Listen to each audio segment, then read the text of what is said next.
Você não é bem-vinda na festa dos meus filhos. Essas palavras ecoaram no telefone como um golpe físico, rasgando meu coração de avó. Fiquei em silêncio, mas aquele momento despertou algo que eu mantinha guardado há décadas. Meu nome é Marlene, tenho 65 anos.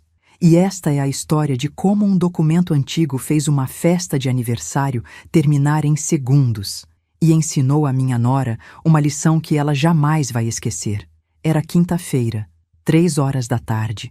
Eu estava na cozinha, de avental amarrado na cintura, mexendo brigadeiros na panela de fundo grosso que ganhei no meu casamento há 43 anos. O chocolate fervia baixinho, aquele cheiro doce tomando conta da casa inteira.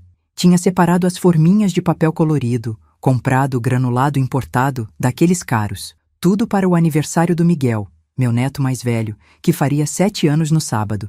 Fiquei paralisada. A colher de pau parou no ar. O chocolate continuou borbulhando, mas eu não conseguia me mexer. Minha mão tremia segurando aquela colher que já tinha mexido centenas de brigadeiros para festas do Lucas quando ele era criança. Desculpa, Marlene, mas você não combina com a estética da festa. Estética. Ela disse estética, como se eu fosse um móvel velho, um quadro torto na parede, uma mancha na toalha bordada.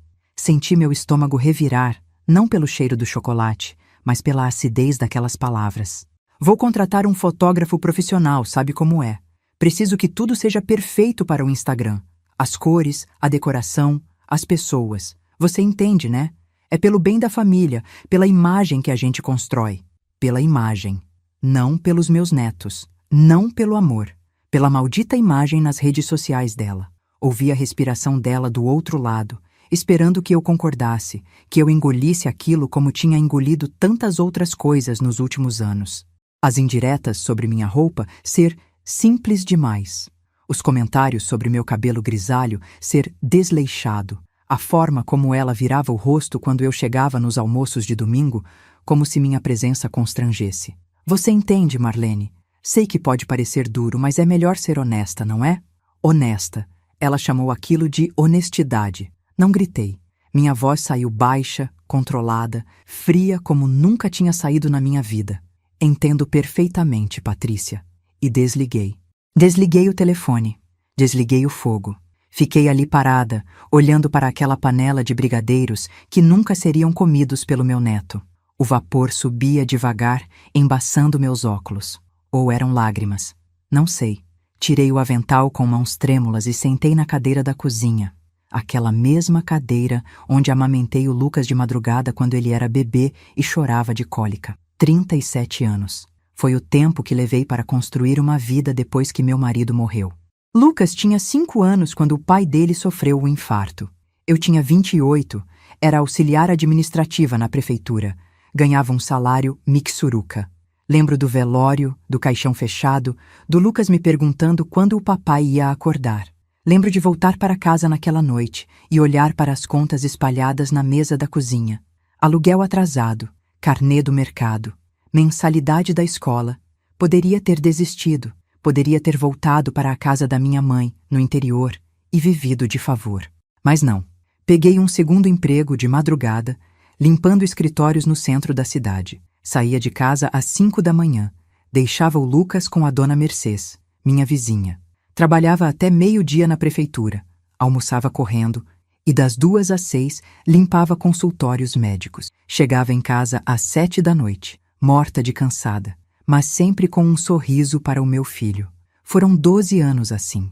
12 anos acordando quando ainda estava escuro, dormindo quando já estava escuro de novo. Minhas mãos ficaram calejadas de tanto esfregar chão, de tanto torcer pano de chão. Juntei dinheiro centavo por centavo. Economizei em tudo. Roupa eu comprava no brechó. Comida, só o básico. Nunca fui ao cinema, nunca viajei, nunca comprei nada para mim que não fosse estritamente necessário. Mas o Lucas nunca faltou nada. Ele teve uniforme novo todo ano. Teve material escolar completo. Teve festinha de aniversário, mesmo que fosse simples, com bolo que eu mesma fazia e salgadinhos que eu fritava na véspera. Ele nunca dormiu com fome. Nunca acordou sozinho. Nunca foi para a escola sem que eu penteasse o cabelo dele e verificasse se a mochila estava completa. Quando ele tinha 17 anos, consegui finalmente comprar esta casa. Uma casa simples, 2 quartos, sala e cozinha, num bairro operário da Zona Norte, mas era minha. Tijolo por tijolo, construída com o suor do meu rosto e a força das minhas mãos. Lembro do dia que recebi as chaves. Sentei no chão da sala vazia e chorei. Chorei de alívio, de orgulho, de exaustão acumulada. Continuei trabalhando. Me aposentei aos 60 anos, depois de 35 anos como servidora pública. Consegui juntar uma poupança razoável, investimentos que fiz com a ajuda do Dr. Augusto, um advogado amigo da família desde os tempos do meu marido. Quando o Lucas se formou em administração e arrumou emprego como gerente de loja, achei que tinha cumprido minha missão. Então, ele conheceu a Patrícia. No começo, ela era simpática, sorria, me chamava de sogra querida, pedia receitas minhas. Casei eles aqui mesmo na sala desta casa, uma cerimônia pequena, mas bonita. E quando descobri que estavam morando de aluguel num apartamento minúsculo, sem condições de comprar um imóvel próprio, tomei uma decisão. Vendi um terreno que tinha herdado da minha mãe no interior. Era a única coisa de valor que eu possuía, além desta casa. Vendi por R$180 mil e comprei um sobrado de 3 quartos num bairro melhor, mais arborizado, com escola boa por perto. Coloquei no meu nome porque o Lucas ainda estava com o nome sujo por causa de um financiamento de carro que tinha dado errado. Depois a gente transfere, mãe, quando minha situação melhorar. Ele disse isso olhando nos meus olhos, segurando minha mão. Nunca transferimos. A vida foi passando. Vieram os netos, Miguel e depois a Sofia, hoje com 4 anos. E o assunto da escritura ficou esquecido. Eu nunca cobrei. Nunca mencionei. Era meu presente para eles, para minha família. Mas alguma coisa mudou quando a Patrícia começou a trabalhar como influenciadora digital. Ela tinha um perfil no Instagram onde postava fotos da vida perfeita. A casa sempre impecável, as crianças sempre arrumadas, o marido sempre sorridente. Conseguiu 20 mil seguidores, depois 50 mil, depois 100 mil. Começou a ganhar dinheiro com publicidade, parcerias com marcas de roupa infantil, de decoração, de cosméticos, e eu comecei a sumir das fotos. No começo, eram detalhes pequenos. Ela pedia para eu não aparecer no fundo quando estava gravando stories. Depois começou a marcar os almoços de domingo para horários que ela sabia que eu não podia ir por causa da missa. Quando eu insistia em visitar os netos, ela arrumava desculpas. Ah, Marlene, hoje não é um bom dia, as crianças estão cansadas. Ou, a casa está uma bagunça, melhor deixar para a semana que vem. As semanas viraram meses. De ver meus netos todo domingo, passei a vê-los uma vez por mês. Depois, a cada 2 meses. Patrícia controlava tudo, os horários, os lugares, até o que eu podia ou não dar de presente. Nada de roupas, por favor, Marlene. Eu escolho o guarda-roupa das crianças pessoalmente. Tradução. Suas roupas são bregas demais para os meus filhos instagramáveis. O Lucas, meu filho, se transformou num fantoche. Toda vez que eu tentava conversar com ele, era a mesma resposta. Mãe, não complica. Você sabe como a Patrícia é. Ela quer o melhor para as crianças. Como se eu, a avó deles, não quisesse o melhor para meus netos. Engoli. Engoli tudo. Engoli as humilhações pequenas, as exclusões disfarçadas de mal-entendidos, os sorrisos falsos dela quando me via. Engoli porque não queria causar problemas, porque não queria ser o tipo de sogra que os genros odeiam, porque achei que com o tempo as coisas melhorariam. Mas naquela quinta-feira, quando ouvi aquela frase, "Você não combina com a estética da festa", alguma coisa dentro de mim quebrou. Não foi raiva, foi algo mais profundo. Foi a compreensão clara, cristalina, de que eu tinha me tornado invisível, de que todo o sacrifício que fiz, todas as noites que passei acordada, todos os sonhos que engavetei, tudo isso tinha sido apagado por uma mulher vaidosa, que se importava mais com curtidas no Instagram do que com a dignidade da avó dos próprios filhos. Fiquei sentada naquela cadeira por quanto tempo? Não sei. A tarde foi escurecendo. O chocolate da panela esfriou e endureceu. Quando finalmente me levantei, meus joelhos estalaram.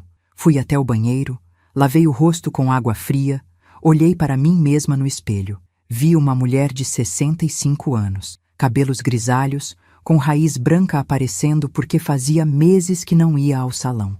Rugas profundas ao redor dos olhos e da boca. Mãos ásperas, com manchas de idade. Uma mulher cansada, que tinha dedicado a vida inteira a cuidar de outros, e agora era tratada como móvel velho. Não, não ia aceitar isso. Naquela noite liguei para o Lucas. Ele atendeu no terceiro toque, a voz animada. Oi, mãe. Tudo bem? Como se nada tivesse acontecido. Como se a mulher dele não tivesse acabado de me expulsar da vida dos meus netos. Filho, a Patrícia me ligou hoje. Silêncio. Mãe, eu sei. Ela me contou. A voz dele mudou, ficou defensiva, culpada. É que sabe como ela é. Quer tudo perfeito para as fotos, para o Instagram dela. Não leva para o lado pessoal, mãe. É só uma festa. Só uma festa. Meu neto fazendo 7 anos era só uma festa. E você concorda com isso, Lucas? Concorda que sua mãe não é boa o suficiente para estar na festa do próprio neto? Ouvi ele respirar fundo do outro lado. Mãe, não é assim. Você está interpretando mal. A Patrícia só quer que tudo saia bonito. Ela trabalha com isso, precisa manter uma imagem.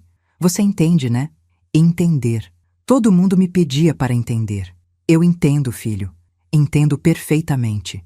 Minha voz saiu calma, controlada, fria. Eu entendo que sua esposa se importa mais com fotos do que com pessoas. Entendo que você não tem coragem de defender sua própria mãe. Entendo que eu me tornei um estorvo para vocês. Está tudo muito claro agora. Mãe, não é...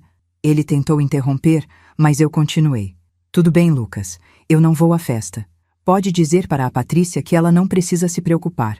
Eu não vou estragar a estética perfeita dela. Desliguei antes que ele pudesse responder. E então comecei a planejar. Mas antes de eu te contar o que descobri depois, me diz uma coisa. Você acha que eu exagerei? Ou faria a mesma coisa no meu lugar? Deixa aqui nos comentários. Quero saber sua opinião. Na manhã de sexta-feira, acordei com o primeiro raio de sol entrando pela janela do meu quarto. Não tinha dormido direito. Passei a noite inteira olhando para o teto, repassando na cabeça todas as vezes que engoli o desrespeito, todas as vezes que fingi que estava tudo bem quando não estava. Me levantei, fiz café, mas não consegui tomar. O estômago revirava só de pensar na festa que aconteceria no dia seguinte, uma festa da qual eu estava banida. Olhei para a panela de brigadeiros endurecidos na pia. Joguei tudo fora.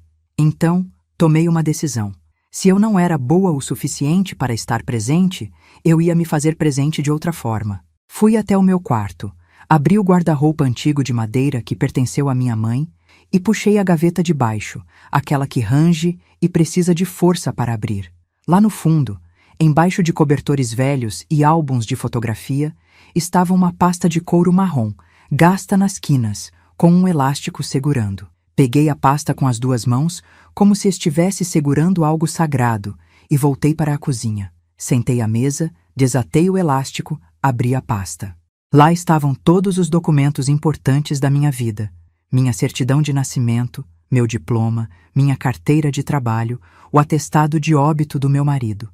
E, entre todos esses papéis amarelados pelo tempo, estava a escritura.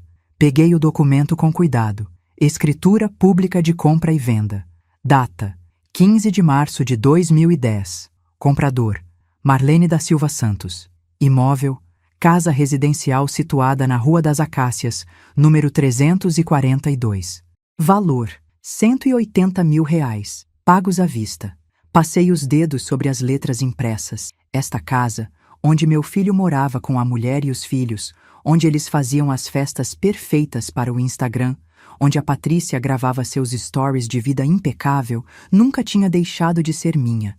Legalmente, juridicamente, oficialmente minha. Peguei minha bolsa, coloquei a escritura dentro e saí. Fui até a papelaria do seu Geraldo, 3 quadras daqui de casa, e tirei uma cópia autenticada.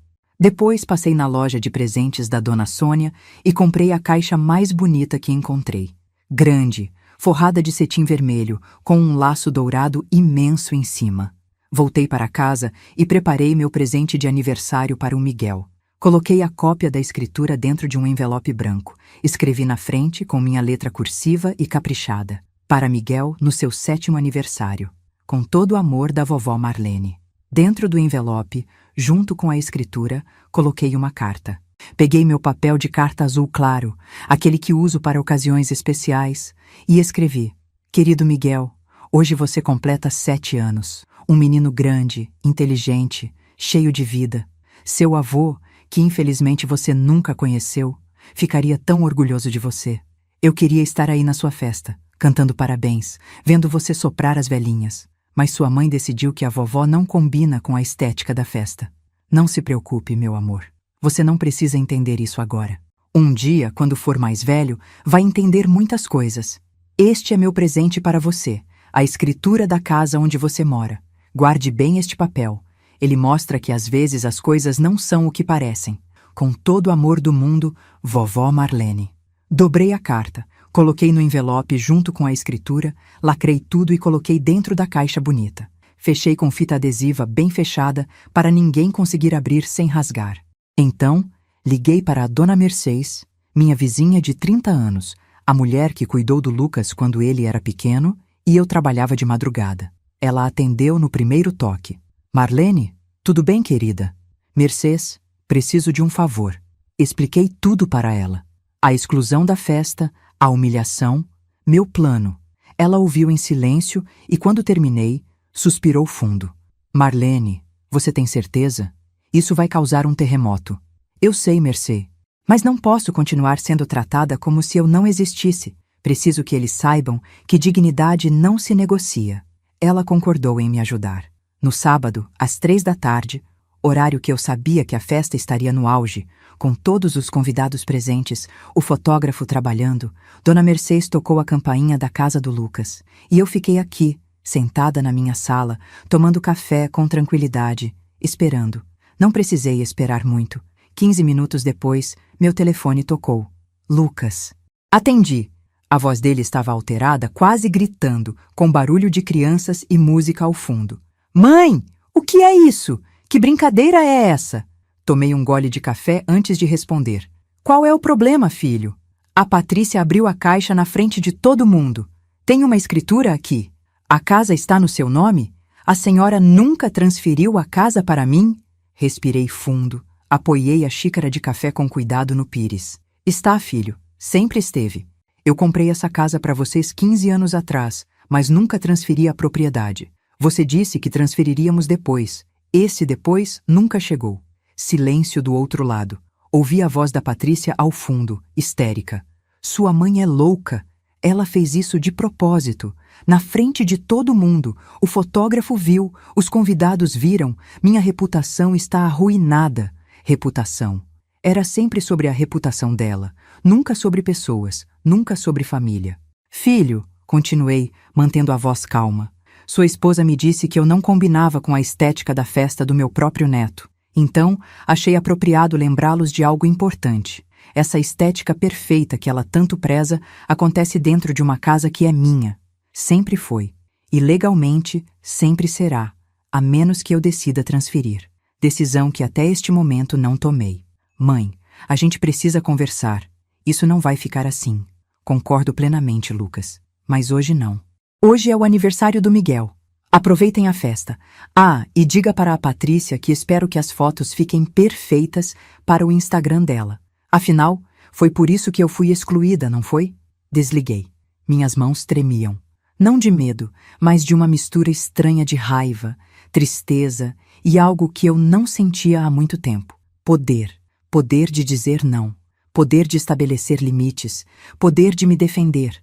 Mas quando a adrenalina passou, veio a dor. Sentei no sofá, aquele mesmo sofá velho de tecido gasto onde amamentei meu filho, onde consolei ele quando tirava notas ruins, onde conversamos sobre a morte do pai dele, e chorei. Chorei como não chorava há anos. Chorei pela família que eu achei que tinha e não tinha. Chorei pelo filho que criei sozinha e que agora não tinha coragem de me defender. Chorei pelos netos que estavam crescendo sem mim. Os dias seguintes foram terríveis. Fiquei dentro de casa, sem vontade de sair, sem vontade de comer. A Dona Mercedes vinha todos os dias trazer comida, mas eu mal tocava nos potes. Emagreci 3 quilos em uma semana. Parei de atender o telefone. Parei de ver televisão. Passava os dias sentada na cadeira da cozinha, olhando para a parede, pensando em tudo que tinha dado errado. Como tinha chegado naquele ponto? Eu, Marlene, que sempre fui mulher forte, decidida, que enfrentei a viuvez com a cabeça erguida, que trabalhei 2 empregos para dar o melhor para meu filho, agora estava ali, despedaçada por causa de uma nora vaidosa e um filho covarde.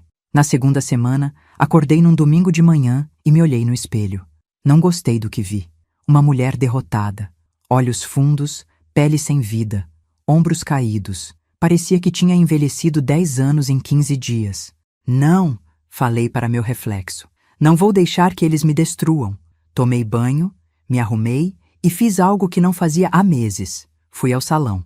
A dona Lourdes, minha cabeleireira há 20 anos, quase caiu para trás quando me viu. Marlene, menina, você sumiu. Essa raiz branca está do tamanho do Brasil.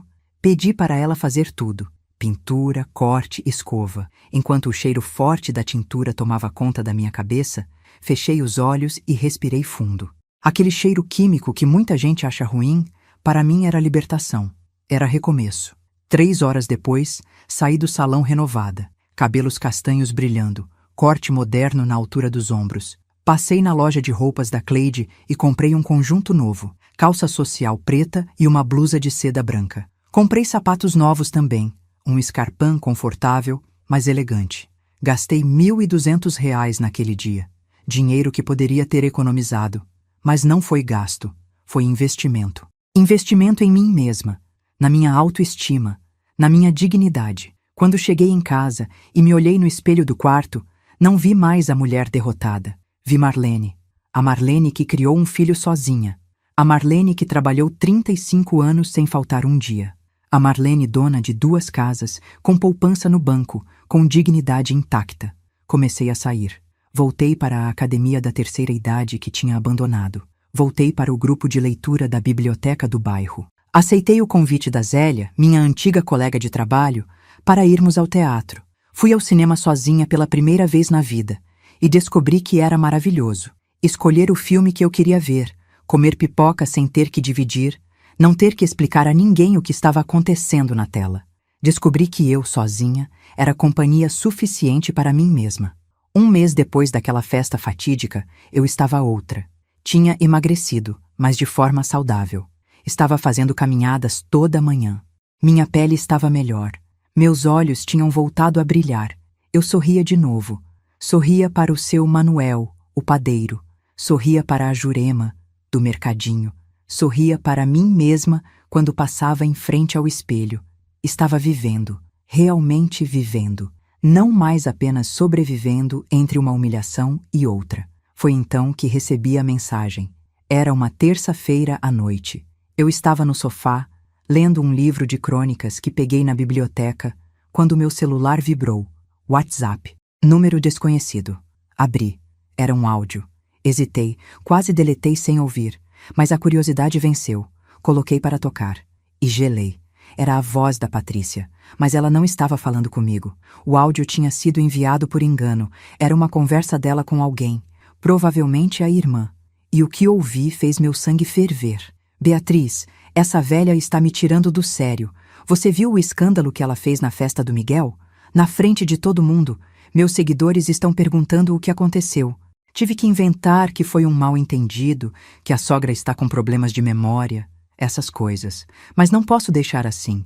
Preciso tirar essa casa do nome dela. O Lucas é muito mole, não resolve nada. Vou falar com meu primo, aquele advogado, para ver se a gente consegue uma procuração ou alguma coisa assim. Ela é velha, deve ter uns documentos mal assinados, sei lá, alguma brecha tem. Não vou perder essa casa por causa de uma velha birren. Áudio cortado. Minha mão tremeu tanto que quase deixei o celular cair. Escutei de novo, e de novo, e de novo. Preciso tirar essa casa do nome dela. Ela é velha, deve ter uns documentos mal assinados. Não vou perder essa casa. A tristeza que eu tinha sentido nas últimas semanas se transformou em algo diferente. Não era raiva, era clareza. Clareza cristalina de que minha nora não estava apenas sendo mal educada ou vaidosa. Ela estava planejando me roubar. Ela queria tirar de mim a casa que eu comprei com meu próprio dinheiro, com o suor do meu rosto. E o Lucas? Meu filho provavelmente sabia. Era muito mole para resolver. Isso significava que eles já tinham conversado sobre isso, que ele sabia dos planos dela e não tinha feito nada para impedir. Salvei o áudio. Enviei para mim mesma por e-mail. 3 cópias. Guardei nos favoritos. Precisava dessa prova. Então, com mãos ainda trêmulas, mas determinadas, peguei a agenda velha que fica sempre na gaveta da sala e procurei o número do Dr. Augusto. Era hora de me defender. Mas dessa vez, eu não ia apenas me defender. Eu ia atacar. Liguei para o Dr. Augusto na manhã seguinte, assim que o relógio marcou 8 horas. Ele atendeu com a voz pausada de sempre. Aquela voz que transmite confiança. Marlene, quanto tempo? Como você está? Augusto, preciso da sua ajuda. Urgente. Marquei para o mesmo dia, às 4 da tarde, no escritório dele no centro. Cheguei pontualmente, vestida com meu conjunto novo, cabelos arrumados, postura ereta. Não ia aparecer diante dele parecendo uma coitada. O escritório do Dr. Augusto ficava no 10º andar de um prédio antigo, mas bem conservado. Paredes forradas de livros de direito, mesa de madeira escura, cheiro de papel velho e café forte. Ele me recebeu com um abraço caloroso. Senta aqui, Marlene. Já pedi para a Marta trazer café. Agora me conta. O que aconteceu? Contei tudo. Desde o início. A mudança de comportamento da Patrícia quando virou influenciadora. O afastamento gradual dos netos, a exclusão da festa, a escritura que enviei de presente. E, finalmente, o áudio do WhatsApp. Coloquei o celular na mesa e toquei o áudio. Dr. Augusto ouviu em silêncio, o rosto ficando cada vez mais sério. Quando terminou, ele ficou uns segundos em silêncio, passando a mão nos cabelos grisalhos. Marlene, isso é grave. Muito grave. Ela está literalmente planejando fraude documental. Se conseguir algum tipo de procuração falsa ou forjar sua assinatura, é falsificação. Pode dar cadeia. Eu sei, Augusto, por isso vim aqui. Preciso me proteger. E preciso saber o que eu posso fazer. Ele se levantou, pegou um livro grosso na estante, consultou algumas páginas. Depois voltou para a mesa, pegou um bloco de notas e começou a escrever. Primeiro, vamos proteger seu patrimônio. Vou lavrar uma escritura pública de inalienabilidade temporária da Casa da Rua das Acácias. Isso significa que, pelos próximos 5 anos, você não pode vender, doar ou transferir aquele imóvel sem uma autorização judicial específica. Mesmo que alguém falsifique sua assinatura, o cartório vai barrar, porque a restrição está registrada. Isso é possível? Totalmente legal. É uma proteção que existe justamente para casos como o seu, pessoas que querem se proteger de pressões familiares ou possíveis fraudes. Vamos fazer isso amanhã mesmo. Respirei aliviada. E quanto ao áudio? O áudio é prova, mas sozinho não é suficiente para um processo. Precisamos de mais. Precisamos provar que ela está agindo de má fé, que está se apropriando indevidamente de um imóvel que não é dela. Para isso, preciso que você me traga todas as contas, todos os gastos, todas as reformas que foram feitas naquela casa nos últimos 5 anos. Quero saber quem pagou o quê. Entendi aonde ele queria chegar. Vou levantar tudo. Outra coisa, Marlene. Você paga a IPTU daquela casa? Pago. Todo ano em dia. Sempre paguei. Ótimo. Isso reforça que você é a proprietária de fato, não apenas no papel. E eles pagam alguma coisa? Aluguel? Contribuição? Balancei a cabeça. Nunca pediram. Nunca pagaram. Era meu presente, lembra? Ele anotou tudo. Isso pode ser usado a seu favor. Se chegarmos ao ponto de uma ação judicial, podemos calcular o valor de um aluguel retroativo e cobrar. Não porque você quer o dinheiro, mas para mostrar que eles se beneficiaram gratuitamente de um imóvel seu por 15 anos e agora querem tomar posse dele. Conversamos por mais de 2 horas. Saí do escritório com uma lista de tarefas, juntar todos os comprovantes de IPTU, pegar extratos bancários mostrando pagamentos de contas da casa, fazer um levantamento de todas as reformas feitas no imóvel. Durante a semana seguinte, virei investigadora. Fui até a prefeitura e peguei a segunda via de todos os IPTUs dos últimos 15 anos. R$ 300 por ano, sempre pagos por mim, em dia. Total, R$ 4.500. Fui ao cartório e peguei cópia da matrícula atualizada do imóvel. Estava tudo lá. Proprietária, Marlene da Silva Santos. Nenhuma averbação, nenhuma alteração. Limpo. Depois, a parte mais difícil, as reformas. Lembrei que 5 anos atrás, a Patrícia quis reformar a cozinha inteira. Trocou armários, bancada, pia, tudo. Disse que era para valorizar o imóvel. Na época, o Lucas me ligou pedindo ajuda financeira. Mãe, são R$ 20.000. A gente não tem esse dinheiro agora. Pode emprestar? A gente devolve em parcelas. Eu tinha emprestado. R$ 20.000 da minha poupança. Eles nunca devolveram. Quando eu mencionava, o Lucas dizia: "Mãe, é sua casa, você está investindo no seu próprio imóvel." Eu engolia e não cobrava mais. Procurei no meu arquivo o comprovante da transferência bancária. Estava lá. R$ 20.000 transferidos para a conta do Lucas em agosto de 2020. Sem recibo, sem promissória, sem nada. Só a transferência. Depois lembrei de outras coisas. 3 anos atrás, quando tiveram problema com infiltração e trocaram o telhado inteiro. Mais R$ 12.000 que saíram da minha conta. 2 anos atrás, quando cercaram o quintal com muro alto porque a Patrícia tinha medo de invasão. R$ 8.000. No ano passado, quando instalaram ar-condicionado em todos os quartos para gravar vídeos com qualidade profissional. R$ 15.000. Fui somando 20.000, 12.000, 8.000, 15.000. R$ 55.000 em reformas, mais os 4.500 de IPTU.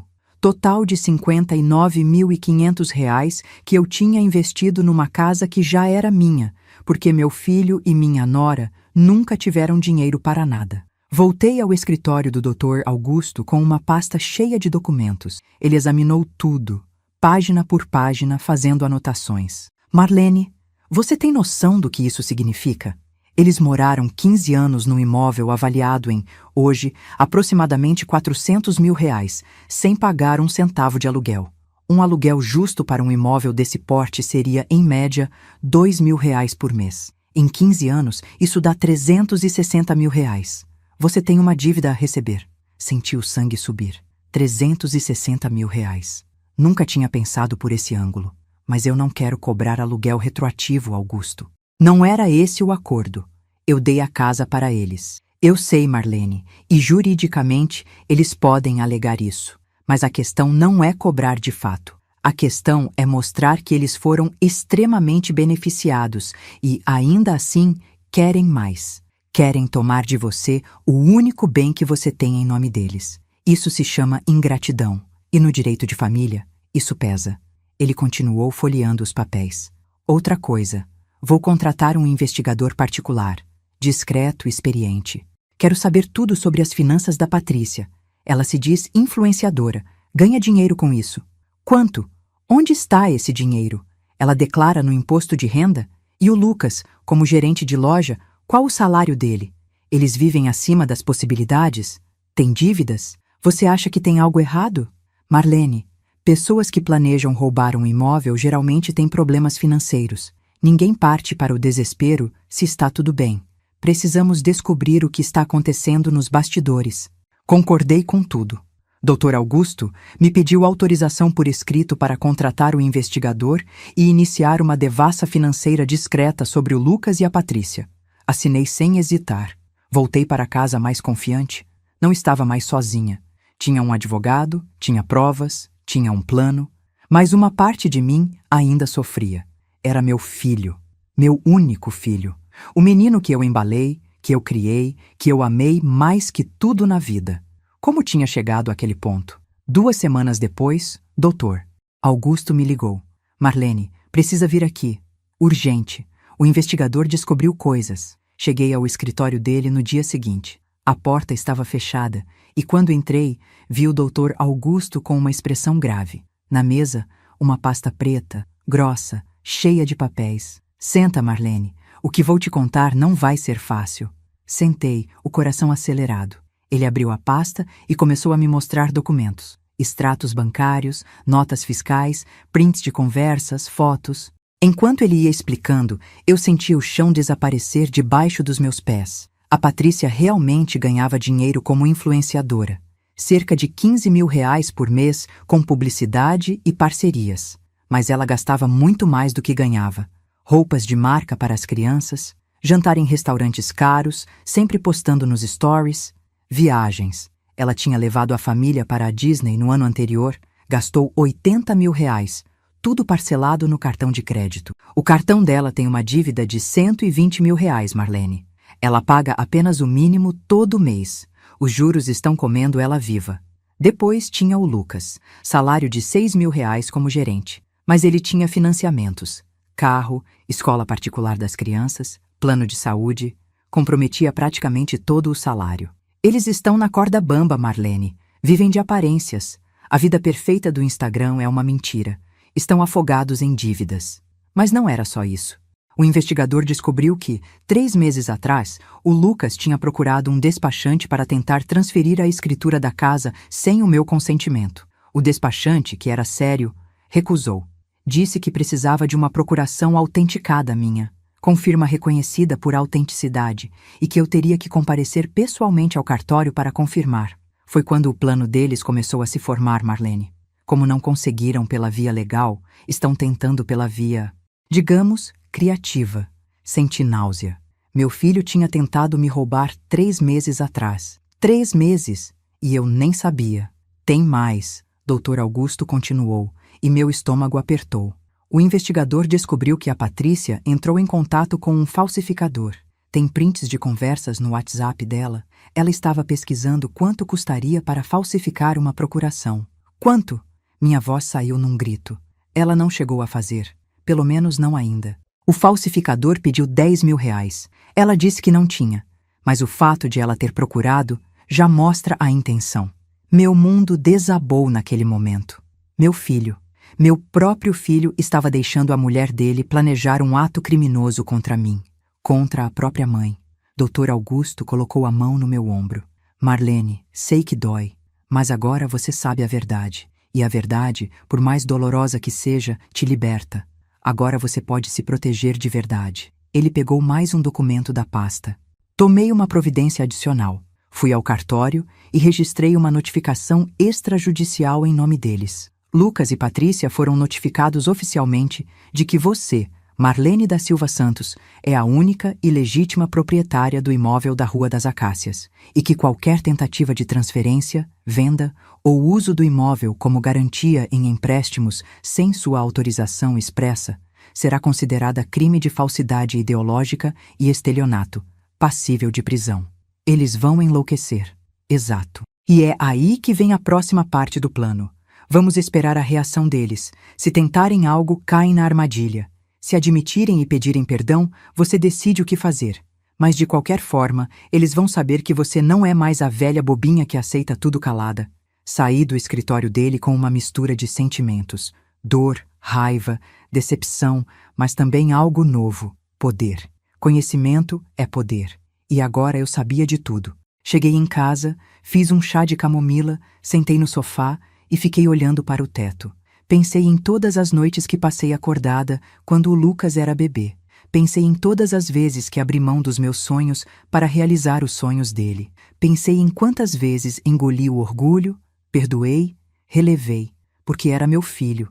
Mas existe um limite, e eles tinham ultrapassado esse limite há muito tempo. Peguei meu celular e escrevi uma mensagem no WhatsApp. Não para o Lucas ou para a Patrícia, para a dona Mercês. Mercês, vou precisar de você de novo. Vamos fazer um jantar e dessa vez vou servir a verdade.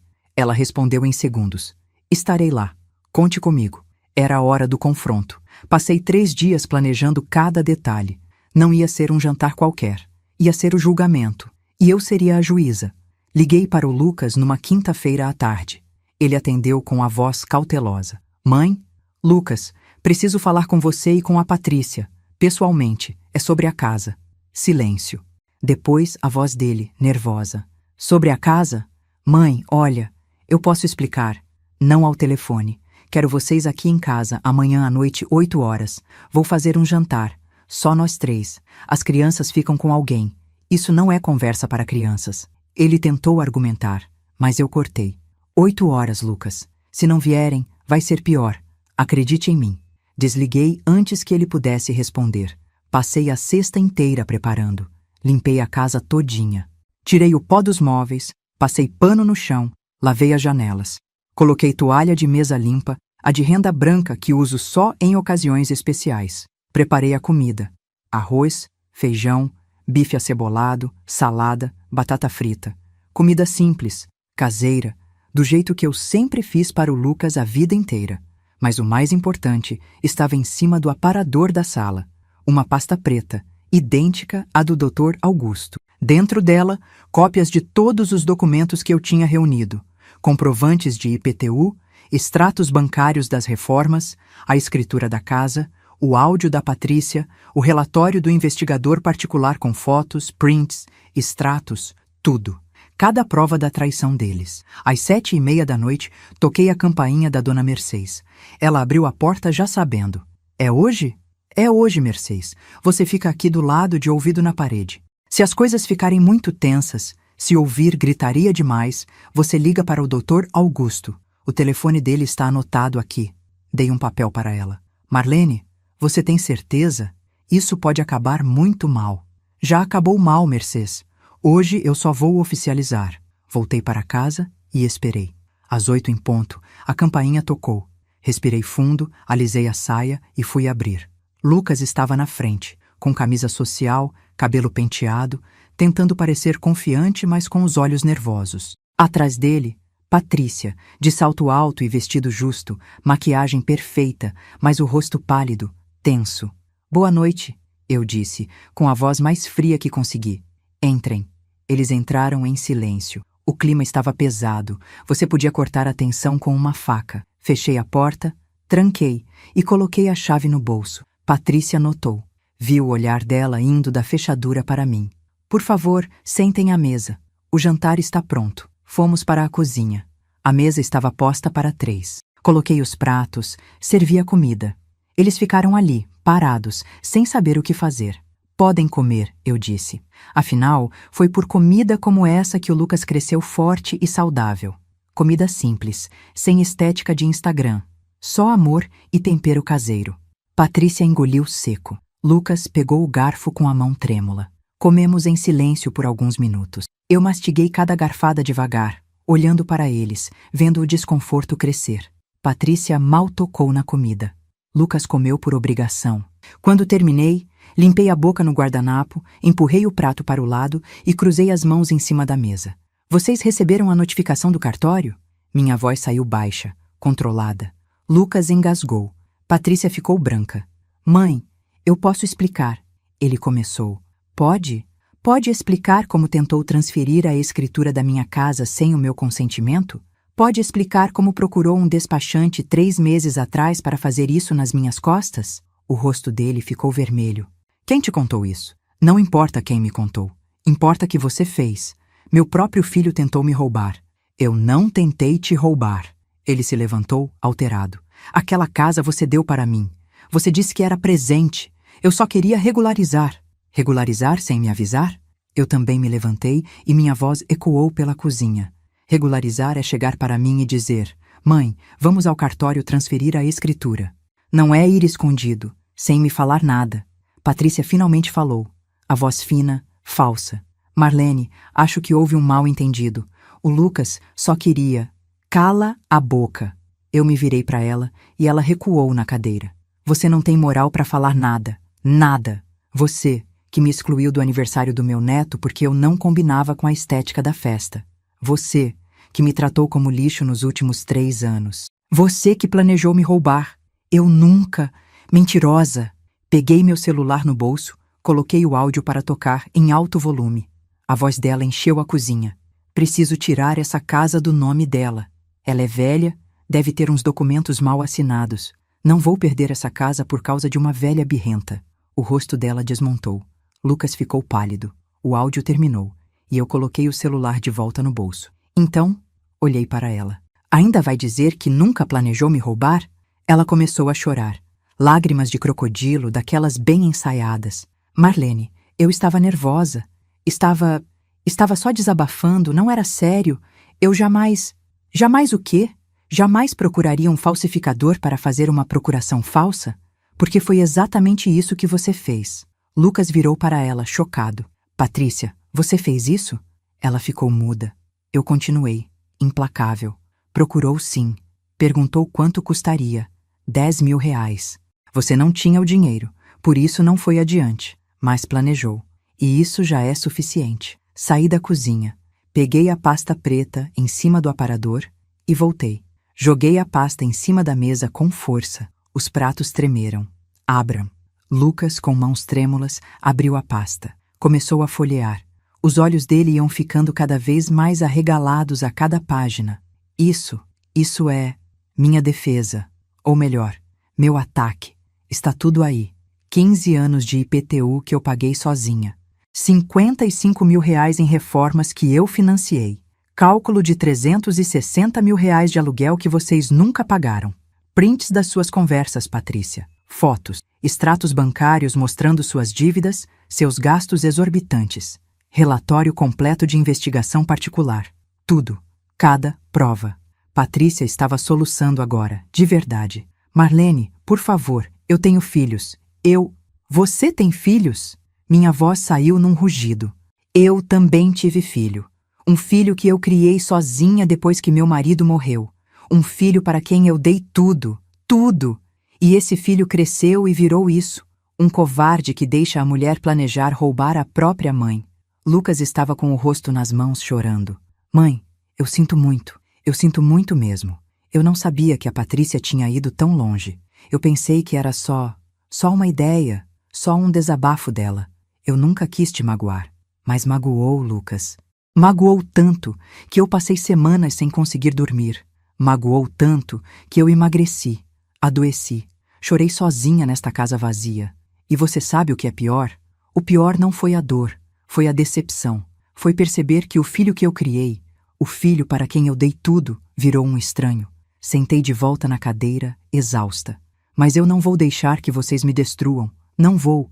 Então agora vocês vão me ouvir e vão ouvir calados. Eles ficaram em silêncio, esperando. Primeiro, a casa da Rua das Acácias continua no meu nome e vai continuar assim até o dia que eu morrer. Depois da minha morte, será decidido em testamento o que acontece com ela. Pode ser que eu deixe para vocês. Pode ser que eu deixe para os meus netos. Pode ser que eu doe para uma instituição de caridade. A decisão é minha. Patrícia tentou falar, mas eu ergui a mão. Segundo, vocês têm duas opções. Ou pagam aluguel, 2.000 reais por mês, valor de mercado para um imóvel daquele porte, e ficam morando lá. Ou saem e eu alugo para outra pessoa. Simples assim. 2.000 reais? Lucas quase gritou. Mãe, a gente não tem 2.000 reais sobrando. A gente mal consegue pagar as contas. Então cortem os gastos. Cancelem a escola particular e coloquem as crianças na escola pública, como eu fiz com você. Cancelem o plano de saúde caro e usem o SUS, como eu usei a vida inteira. Vendam o carro financiado e comprem um popular. Parem de comer em restaurante e comam em casa. Parem de viajar e fiquem aqui. Parem de viver de aparências e vivam de verdade. Patrícia estava vermelha. Você não pode fazer isso. Você está destruindo nossa vida. Eu estou destruindo? Me levantei de novo, apoiando as mãos na mesa, me inclinando para frente até meu rosto ficar bem perto do dela. Quem tentou me roubar foi vocês. Quem me humilhou foi vocês. Quem me excluiu da vida dos meus próprios netos foi vocês. Eu estou apenas me defendendo. E sabe de uma coisa? Eu não devo nada para vocês. Nada. Eu já dei tudo o que tinha para dar. Meu tempo, meu dinheiro, minha vida. Agora acabou. Agora eu penso em mim. Voltei a sentar, respirando fundo, tentando me acalmar. Terceira condição. Eu quero ver meus netos, todo domingo. Vocês trazem eles aqui, meio-dia, para almoçar comigo. E não quero desculpas. Não quero, hoje não dá. Todo domingo. E eu vou nas festas, nos aniversários, nas apresentações da escola. Vou estar presente na vida deles e vocês vão me tratar com respeito na frente deles. Acabou isso de me esconder, de fingir que eu não existo. Lucas assentiu, ainda com o rosto nas mãos. Patrícia estava muda, destruída. E a quarta e última condição. Eu quero um pedido de desculpas. Não essas desculpas falsas cheias de mas, de justificativas. Quero um pedido de desculpas de verdade, olhando nos meus olhos, reconhecendo o que fizeram. Ficamos em silêncio por longos minutos, só o relógio da parede marcando o tempo. Finalmente, Lucas levantou o rosto. Os olhos dele estavam vermelhos, inchados. Mãe, eu peço desculpas. De verdade. Eu fui um péssimo filho. Eu deixei a Patrícia te tratar mal e não fiz nada. Eu tentei fazer as coisas pelas suas costas porque eu sou covarde. Eu te decepcionei. E eu sinto muito, muito mesmo. Olhei para ele, para aquele homem de 42 anos que parecia um menino perdido. Meu coração doeu, porque, apesar de tudo, ele ainda era meu filho. Depois olhei para Patrícia. Ela estava me encarando, o rosto marcado por lágrimas de rímel borrado. Marlene, eu não tenho desculpa. Eu fui horrível. Eu te tratei como se você não valesse nada. E você vale. Você vale tanto. Você é uma mulher forte e corajosa e eu tive inveja disso. Inveja de você ser tudo que eu não sou. Eu construí essa vida falsa, essa imagem perfeita, porque por dentro eu sou vazia. E quando você estava perto, sua presença me lembrava disso. Me lembrava que eu sou só aparência, que eu não tenho substância. Eu peço desculpas, e eu vou mudar. Eu prometo. Olhei para ela por um longo tempo. Não sei se acreditei, mas ela tinha falado, tinha reconhecido. Era um começo. Vocês têm até o fim do mês para decidirem. Ou pagam aluguel e ficam, ou saem. A escolha é de vocês.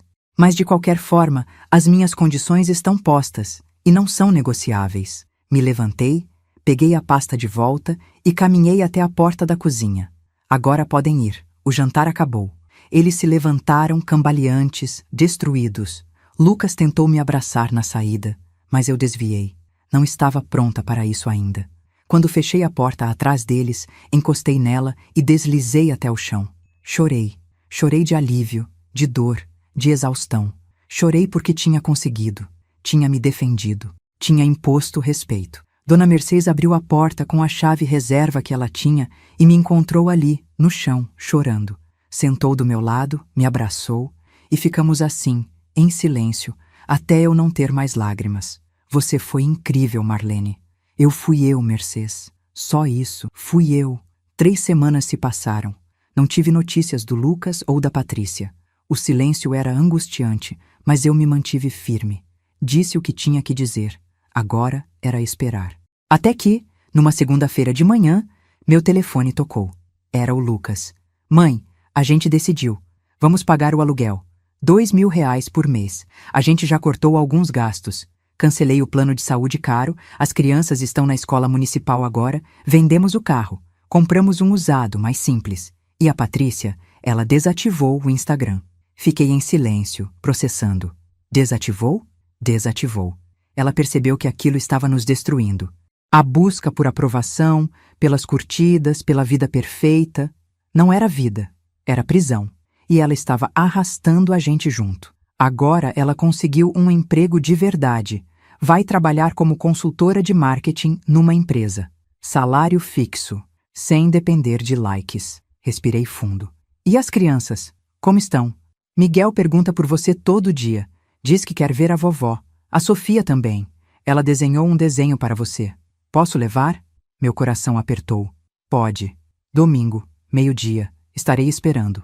No domingo, pontualmente ao 12h, a campainha tocou. Abri a porta e lá estavam eles. Lucas, Patrícia e meus 2 netos. Miguel correu para mim, me abraçou com força. Vovó, saudade! Peguei ele no colo, mesmo minha coluna reclamando. Saudade do vovó também, meu amor. Sofia veio atrás, tímida, segurando o desenho. Era eu e ela de mãos dadas, embaixo de um sol amarelo enorme. Meus olhos encheram de lágrimas. Está lindo, Sofia. Vou colocar na geladeira. É o lugar de honra. Almoçamos juntos. Foi estranho no começo, tenso, mas as crianças alegraram o ambiente. Elas falavam sem parar, contavam histórias da escola nova, dos amigos novos. Patrícia estava diferente, sem maquiagem pesada, sem roupa de marca, uma calça jeans simples e uma blusa básica, cabelos presos num rabo de cavalo. Parecia mais jovem, mais real. Marlene, ela disse, quando estávamos lavando a louça, enquanto Lucas brincava com as crianças na sala. Eu estou fazendo terapia, 2 vezes por semana. Estou trabalhando minha autoestima, minha necessidade de validação externa. E estou percebendo muita coisa. Eu projetei em você tudo que eu tinha medo de me tornar. Uma mulher invisível. Mas você não é invisível. Você é a pessoa mais forte que eu conheço. Olhei para ela, secando um prato. Patrícia, eu não preciso que você me idolatre. Só preciso que você me respeite. Eu respeito, de verdade. E vou provar isso com atitudes, não com palavras. Os domingos se tornaram tradição. Todo domingo, eles vinham almoçar. As crianças me ajudavam na cozinha, a fazer brigadeiro, a preparar a salada. Miguel aprendeu a fazer arroz. Sofia decorava os pratos com folhinhas de manjericão. Lucas começou a conversar comigo de verdade. Contava sobre o trabalho, sobre os desafios, sobre os medos, e eu ouvia. Às vezes dava conselho, às vezes só ouvia. Ele precisava disso. 4 meses depois do jantar do confronto, eles depositaram religiosamente o aluguel todo dia primeiro. R$ 2.000 na minha conta. Nem um dia de atraso. Usei esse dinheiro para mim. Matriculei num curso de pintura em tela que sempre quis fazer. Comecei a viajar. Fui para Minas Gerais visitar antigas cidades históricas. Fui para o Nordeste, conheci praias lindas. Comprei roupas novas, sapatos confortáveis, livros que queria ler. Vivi. 1 ano depois, numa noite de dezembro, recebi uma ligação de Patrícia. Ela estava chorando. Meu coração gelou. Patrícia, o que aconteceu? As crianças estão bem? Estão, Marlene. É só que eu descobri hoje que o Lucas foi promovido. Ele vai ser gerente regional, aumento de salário, plano de carreira. E eu lembrei de você, de como você trabalhou a vida inteira para dar um futuro para ele. E ele está construindo isso, graças a você. Eu só queria te agradecer por tudo, por não ter desistido dele, de nós. Fiquei em silêncio, emocionada. Patrícia, o Lucas é seu marido. Você que está com ele todos os dias, apoiando, incentivando. O mérito é de vocês dois, mas a base foi você. Sempre foi você. Quando desliguei, olhei pela janela para a noite estrelada. Pensei em tudo que tinha passado, a dor, a humilhação, a luta, e percebi que tinha valido a pena. Não porque eles mudaram, mas porque eu mudei. Aprendi a me impor. Aprendi a dizer não. Aprendi que dignidade não se negocia. 2 anos depois do episódio da festa, no aniversário de Miguel, agora com 9 anos, a Patrícia me chamou de lado. Marlene, posso falar com você? Em particular? Fomos para o quintal. Ela estava nervosa, mexendo nas mãos. Eu e o Lucas estamos juntando dinheiro. Queremos comprar nossa própria casa. Uma casa menor, mais simples, mais nossa. E queríamos saber, você pensaria em vender a casa da Rua das Acácias para nós? Pelo preço de mercado, claro. 200 mil de entrada e o resto parcelado. Levaria uns 10 anos para quitar, mas seria nosso, de verdade. Olhei para ela. Vi sinceridade ali. Você tem certeza? É muita responsabilidade, muitos anos de prestação. Eu tenho. Nós temos. Queremos que nossos filhos cresçam numa casa que seja nossa, construída com nosso esforço, assim como você construiu a sua. Pensei por um longo momento. Vou pensar com carinho. Mas obrigada por me perguntar, por me respeitar nessa decisão. Ela abraçou forte. Você sempre vai ser a dona dessa casa, Marlene. Mesmo que um dia o papel diga nosso nome, ela sempre vai ser sua, porque foi você que transformou aquelas paredes em lar. Hoje, enquanto escrevo essa história, ainda sou a proprietária da casa da Rua das Acácias. Ainda recebo o aluguel todo mês. Ainda vejo meus netos todo domingo. A Patrícia virou alguém que eu respeito, alguém que aprendeu, cresceu. O Lucas voltou a ser meu filho, não mais o fantoche que ele tinha se tornado. E eu sou Marlene, 68 anos, aposentada, viúva, mãe, avó, dona de 2 casas, de uma poupança confortável e de algo que ninguém pode me tirar, minha dignidade. Aprendi que não existe amor que justifique desrespeito, que família não é quem compartilha sangue, mas quem compartilha respeito, que às vezes, para ser amada, você precisa primeiro se amar. E que nunca, nunca, você deve aceitar menos do que merece, porque no fim, o que vai restar de você não é a quantidade de coisas que acumulou ou a quantidade de perdão que deu, é a qualidade do respeito que você exigiu. E eu exigi, e conquistei. Se essa história tocou seu coração, se inscreve no canal. Compartilha com aquela pessoa que precisa ouvir isso e deixa nos comentários. Você já precisou impor seu respeito na família? Tem mais histórias como essa esperando por você. Clica na próxima história que está passando na tela agora. Não perde!